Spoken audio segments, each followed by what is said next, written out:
एक पिता ने घर में प्रवेश करते ही अपनी पत्नी को बुलाया और कहा, अरे ओ मुन्ने की माँ, सुनती हो, एक खुश खबर लाया हूँ, अपनी रीना बेटी के लिए एक लड़का देख के आया।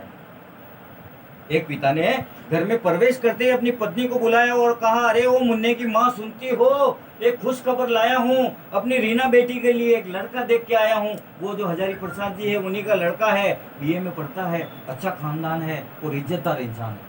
पत्नी बोली, यदि घर बार ऐसे हैं तो पंडित को बुलाओ और शादी का कोई अच्छा सा मुहूर्त निकलाओ। तो मुहूर्त निकलने के बाद शादी की तैयारियां होने लगी और रीना भी अपने ख्यालों में खोने लगी। पर वक्त गुजरा, शादी की तारीख भी आ गई, शहनाइयां बजने लगी और बारात भी आ गई।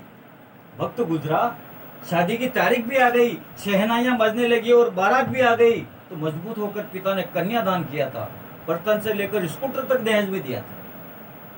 मजबूत होकर पिता ने कन्यादान किया था, बर्तन से लेकर स्कूटर तक दहेज में दिया था। पर दहेज के लोभियों की भूख थी बाकी, नहीं भेजा बिटिया को, निकल गई दूसरी राखी।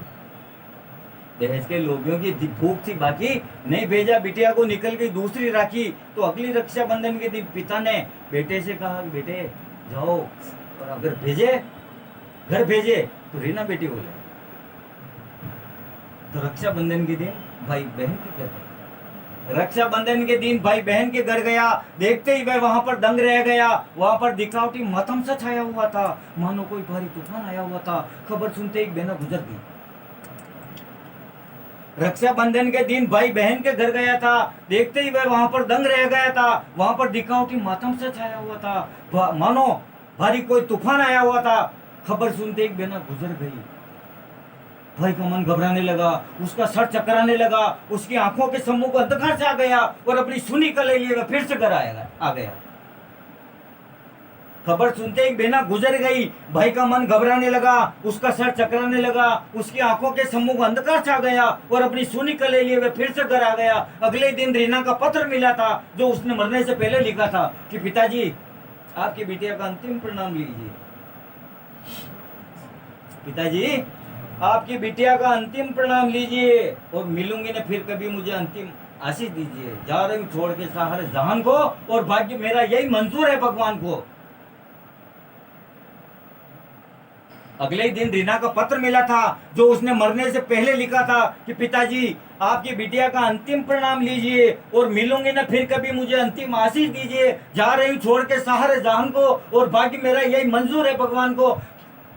सोचा था अगले दिन रीना का पत्र मिला था, जो उसने मरने से पहले लिखा था कि पिताजी, आपकी बिटिया का अंतिम प्रणाम लीजिए, मिलूंगी न फिर कभी, मुझे अंतिम आशीष दीजिए। जा रही हूँ छोड़ के सारे जहान को और भाग्य मेरा यही मंजूर है भगवान को। सोचा था ससुराल में मुझे प्यार मिलेगा और हर सांझ का सूरज मेरा हंस हंस के ढलेगा। पर होनी कब अनहोनी होती, यदि विधि का लेखा है। मेरी किस्मत ऐसी है, किसने किस्मत को देखा है। लाड और प्यार से पली वहां, या कैसे कैसे जुल्म सा है। आपने सब कुछ दिया पर कफन का टुकड़ा भूल गए। शानदार।